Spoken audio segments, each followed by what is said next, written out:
إن الحمد لله نحمده ونستعينه ونستغفره ونعوذ بالله من شرور أنفسنا ومن سيئات أعمالنا من يهده الله فلا مضل له ومن يضلل فلن تجد له وليا مرشدا أشهد أن لا إله إلا الله وأشهد أن محمدا عبده ورسوله اللهم فصل وسلم على نبينا وحبيبنا وشفيعنا نبينا محمد صلى الله عليه وسلم وعلى آله وأصحابه وأنصاره وأتباعه إلى يوم الدين. Ma'asyiral muslimin,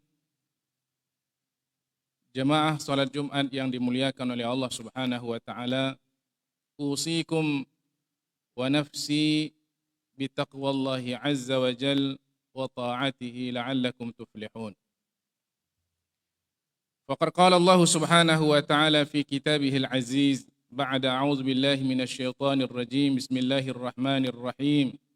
يا أيها الذين آمنوا اتقوا الله حق تقاته ولا تموتن إلا وأنتم مسلمون. Jemaah salat Jumat yang dimuliakan oleh Allah Subhanahu wa taala, mari kita senantiasa bersyukur kepada Allah Subhanahu wa taala atas segala nikmat yang dilimpahkan dan dicurahkan oleh Allah Subhanahu wa taala kepada kita. Sungguh banyak nikmat yang Allah berikan kepada kita.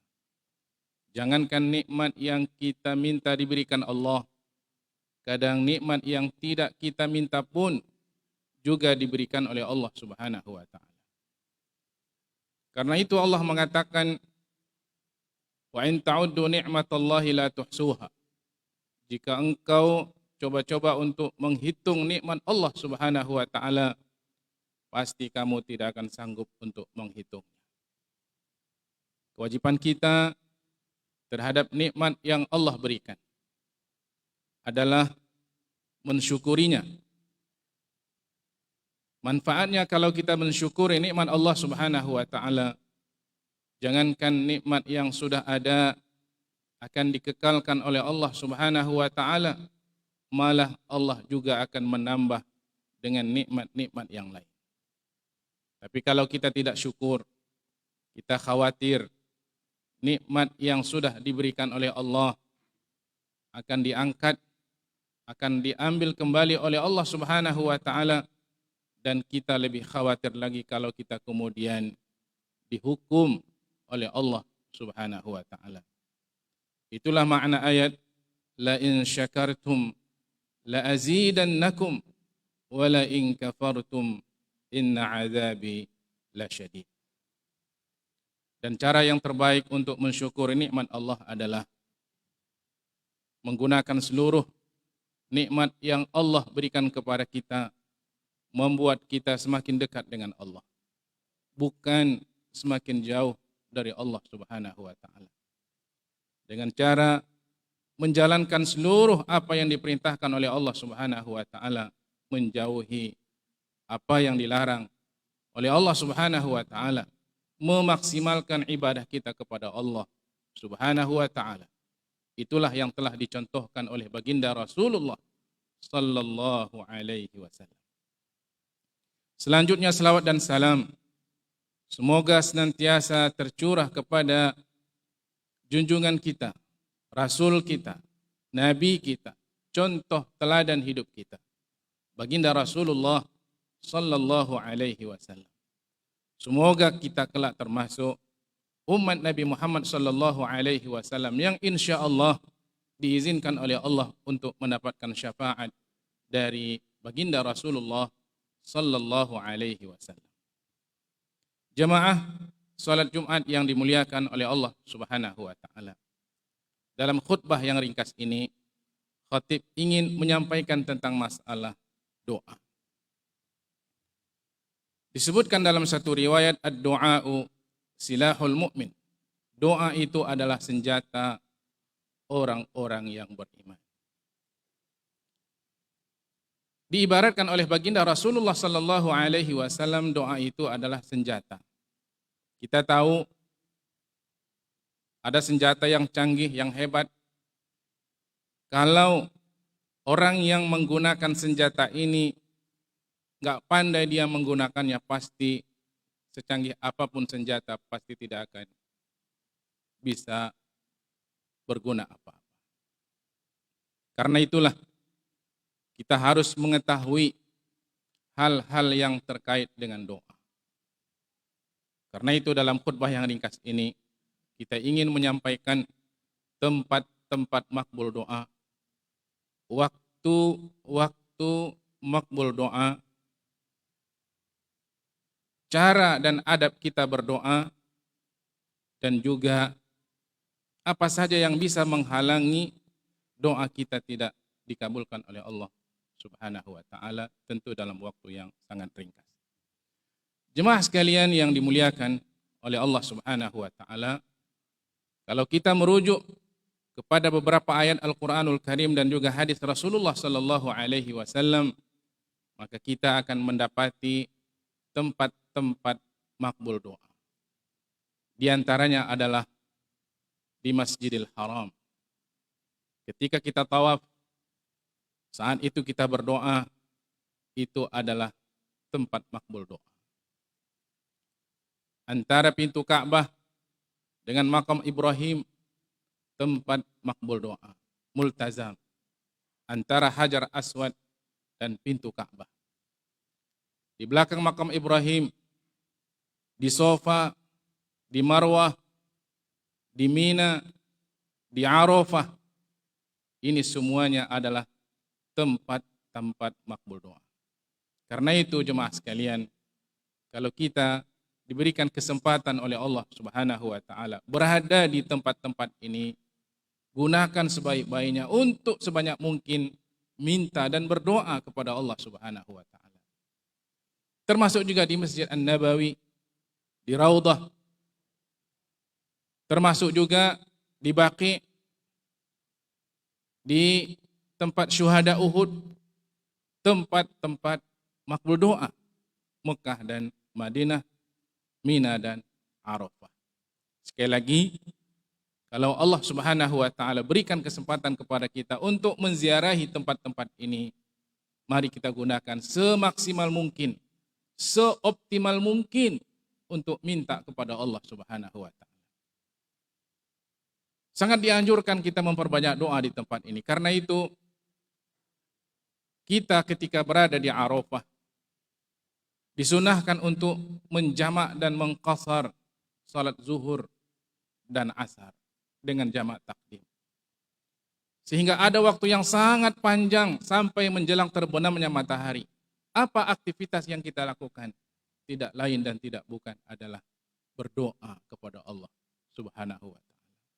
Bayangkan setengah hari kesibukan kita semuanya adalah berdoa, meminta, beristighfar kepada Allah Subhanahu wa taala. Ini menunjukkan ini adalah tempat-tempat yang makbul untuk kita meminta, berdoa, beristighfar kepada Allah Subhanahu wa taala. Ini tempat-tempat makbul doa barangkali tidak ada di tempat kita. Tetapi juga Allah Subhanahu wa taala memberikan kepada kita waktu makbul doa. Di antaranya adalah ketika azan dan iqamat. Tidak ada yang bisa menolak doa yang kita panjatkan kepada Allah Subhanahu wa taala antara azan dan iqamat, kata baginda Rasulullah sallallahu alaihi wasallam. Maksimalkan. Karena itu kita dianjurkan untuk datang lebih awal ke masjid, mendengar azan dan sambil menunggu iqamat kita berdoa kepada Allah Subhanahu wa taala barangkali setelah kita melaksanakan salat sunnah. Kemudian ketika sujud, aqrabu ma yakunu al-'abdu min rabbih wa huwa sajid. Kata baginda Rasulullah sallallahu alaihi wasallam. Saat yang paling dekat antara seorang hamba dengan Tuhannya adalah ketika dia sujud menghadap Allah Subhanahu wa ta'ala. Mari kita gunakan salat 5 waktu yang kita lakukan untuk bermunajat, memohon, minta kepada Allah Subhanahu wa ta'ala. Yang berikutnya adalah pada sepertiga malam yang terakhir. Disebutkan oleh baginda Rasulullah sallallahu alaihi wasallam, setiap sepertiga malam yang terakhir Allah mengatakan, man yad'uni, mana orang yang berdoa kepadaku, fa'u'tiyahu, untuk aku berikan. Man yas'aluni, mana orang yang minta kepadaku, untuk aku berikan kepadanya. May yastaghfiru li, mana orang yang minta ampun kepadaku, agar aku berikan ampunan. Setiap sepertiga malam yang terakhir Allah mengatakan demikian. Karena itu jemaah sekalian, semoga Allah Subhanahu wa ta'ala meringankan badan kita untuk bangun sebelum menjelang waktu subuh. Kita lakukan salat malam dan sekaligus bermunajat, berdoa kepada Allah Subhanahu wa ta'ala. Termasuk juga adalah pada hari Jumat. Pada hari ini kata Nabi, ada satu saat yang kalau kita berdoa, makbul, diterima langsung doa kita oleh Allah Subhanahu wa ta'ala. Terutama doa-doa yang kita panjatkan menjelang waktu asar. Inilah secara ringkas jemaah sekalian, tempat dan waktu yang makbul kita berdoa kepada Allah Subhanahu wa ta'ala. Kemudian kita juga harus mengetahui apa saja yang bisa menghalangi doa kita tidak diterima oleh Allah Subhanahu wa ta'ala. Disebutkan oleh baginda Rasulullah sallallahu alaihi wasallam, ada seorang laki-laki yang sedang musafir, yutilus safar, panjang sekali musafirnya. Ketika itu keadaannya kusut masai, asy'atha aghbar, bajunya kotor, rambutnya kusut masai, yamuddu yadaihi ilas sama, dia berdoa meminta kepada Allah Subhanahu wa ta'ala. Disebutkan oleh para ulama penjelasan tentang hadis ini, orang ini berdoa kepada Allah Subhanahu wa ta'ala. Kalau dia berdoa, dia sudah menunjukkan keadaan yang paling ideal saat dia berdoa. Kenapa? Pertama, dia musafir. Doa orang musafir itu makbul. Pertama, yang kedua, dia menunjukkan kehinaannya di hadapan Allah Subhanahu wa ta'ala. Bajunya kotor, rambutnya kusut masai. Tetapi orang ini punya masalah, kata Rasulullah sallallahu alaihi wasallam, yang kalau orang melihat, kalau dia berdoa saja diterima oleh Allah doanya. Tapi orang ini punya masalah. Apa masalahnya? Makaluhu haram, yang dia makan haram. Masyrabuhu haram, yang dia minum haram. Malbasuhu haram, pakaiannya berasal dari penghasiran yang haram. Wa ghuzziya bil haram, dan darah dagingnya tumbuh dan besar dari hal-hal yang haram. Fa anna yustajabu lahu, bagaimana mungkin Allah akan mengabulkan doanya. Sehingga para ulama mengatakan salah satu sebab doa tidak dimakbulkan oleh Allah Subhanahu wa ta'ala manakala kita banyak mengkonsumsi hal-hal yang diharamkan oleh Allah Subhanahu wa ta'ala. Terakhir jemaah sekalian, berkaitan tentang masalah doa, hendaklah kata-kata yang kita keluarkan saat kita marah, hendaklah kata-kata yang baik. Bisa jadi kata-kata yang kita keluarkan saat kita marah itu menjadi doa. Pernah diriwayatkan oleh baginda Rasulullah sallallahu alaihi wasallam kisah Juraij. Juraij waktu itu sedang salat. Ibunya memanggil, "Ya Juraij, wahai Juraij." Juraij mengatakan, "Ya Allah, ibuku memanggilku, tapi aku sedang salat." Juraij meneruskan salatnya. Juraij, kata ibunya. Suara ibunya makin tinggi karena Juraij tidak menyahuti panggilan ibunya. "Ya Allah, ibuku memanggilku, tapi aku sedang salat." Juraij, makin tinggi suara ibunya. Namun Juraij tetap melanjutkan salatnya. Jemaah sekalian, apa yang dilakukan oleh seorang ibu ini? Dia jengkel dan marah dan mengatakan sambil berdoa, "Ya Allah, jangan engkau matikan Juraij kecuali setelah engkau uji dia dengan seorang wanita pelacur. Ternyata doa seorang ibu dikabulkan oleh Allah Subhanahu wa taala. Apa yang terjadi jemaah sekalian? Satu hari datang seorang wanita pelacur yang sedang hamil, perutnya besar, mengumpulkan orang sekampung dan datang ke tempat ibadahnya Juraid. Sambil wanita ini mengatakan, tahukah Bapak dan Ibu sekalian, siapakah ayah dari anak yang ada di dalam kandunganku ini? Ayahnya adalah Juraid. Geger satu kampung jemaah sekalian. Akibat apa? Akibat doa dari seorang.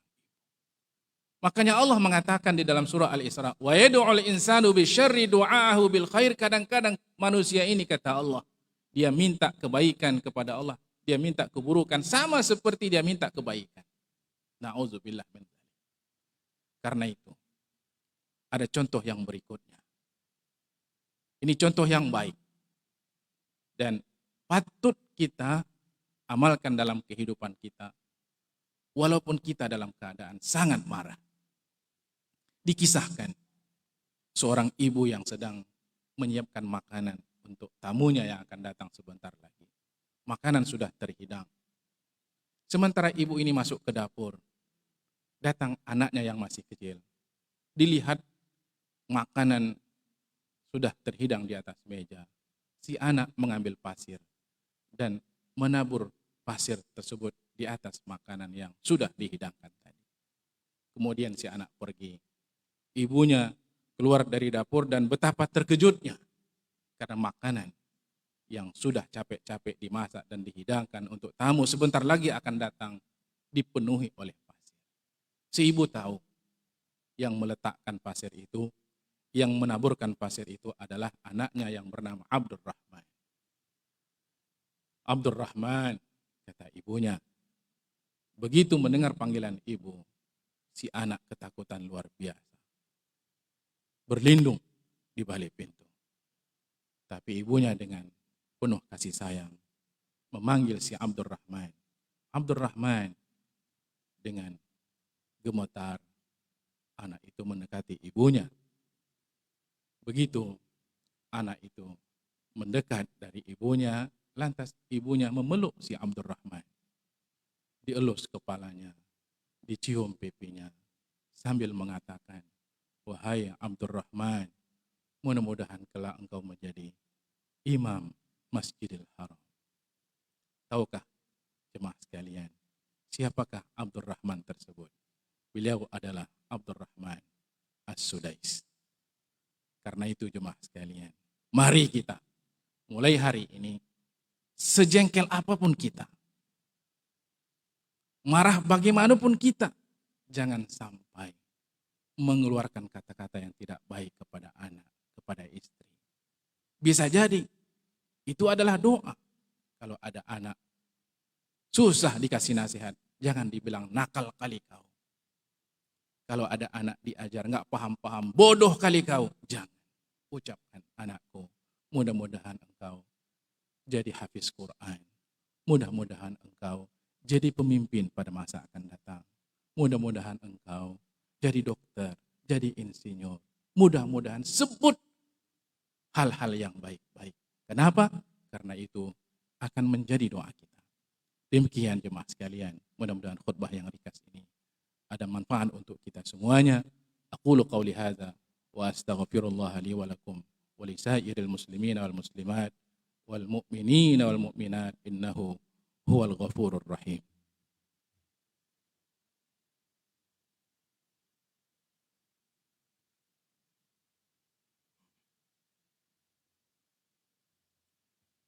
Alhamdulillah wassalatu wassalamu ala Rasulillah wa ala alihi wa sahbihi wa man walah wa la haula wa la quwwata illa billah. Allahumma fassalli wa sallim ala nabiyyina wa habibina wa syafi'ina wa zukhrina wa maulana Muhammadin sallallahu alaihi wasallam wa ala alihi wa ashabihi wa ansarihi wa atba'ihi ila yaumiddin. Usikum wa nafsi bi taqwallahi azza wa jal wa ta'atihi la'allakum tuflihun. Faqad qala Allah subhanahu wa ta'ala في كتابه العزيز إن الله وملائكته يصلون على النبي يا أيها الذين آمنوا صلوا عليه وسلموا تسليما. اللهم اغفر للمسلمين والمسلمات والمؤمنين والمؤمنات إنه هو الغفور الرحيم. ربنا ظلمنا أنفسنا وإن لم تغفر لنا وترحمنا لنكونن من الخاسرين. اللهم إنا نسألك الهدى والتقى والعفاف والغنى. اللهم حبب إلينا الإيمان وزينه في قلوبنا وكره إلينا الكفر والفسوق والعصيان واجعلنا من الراشدين. ربنا هب لنا من أزواجنا وذرياتنا قرة أعين واجعلنا للمتقين إماما. اللهم ارزقنا أولادا صالحين وبنات صالحات. اللهم اجعل أولادنا أولادا صالحين وبنات صالحات يا رب العالمين. ربنا تقبل دعاءنا إنك أنت السميع العليم وتب علينا إنك أنت التواب الرحيم. ربنا آتنا في الدنيا حسنة وفي الآخرة حسنة وقنا عذاب النار. عباد الله إن الله يأمر بالعدل والإحسان وإيتاء ذي القربى وينهى عن الفحشاء والمنكر والبغي يعظكم لعلكم تذكرون. فاذكروا الله العظيم الجليل يذكركم واسألوه من فضله يعطيكم ولذكر الله أكبر والله يعلم ما تصنعون. أقم الصلاة.